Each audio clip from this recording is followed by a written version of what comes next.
Seal UDMI nimi vihjab sellele, mis teeb selle masina kasutamise lihtsaks ka neile, kes ei ole täna valmis veel 100% elektriautole üle minema. DMI ehk Dual Mode Intelligent. Tegemist on nutika pistikhübriidiga. Autot ostes tuleb sul teha oluline valik. Kas esiveoline, millel kombineeritud võimsuseks 160 kilovatti või nelikveoline, millel võimsust kokku lausa 238 kilovatti. Tänu pistikhübriidlahendusele ei teki sul selle autoga sõiduulatuse ärevust.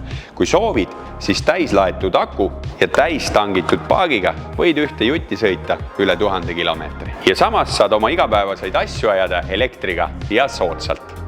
Interiör on luksuslik ning intuitiivne ja selle keskseks osaks on suur pöörlev ekraan. Siin on ruumi, istmed on mugavad ja tagumises reas saad mõnusalt jalgu sirutada. Pikad sõidud on meeldivad kogu perele. Ja mudeli suurimaks plussiks on hinna ja kvaliteedi suhe. Nelikveolise pistikhübriidi hind algab 45 000 eurost.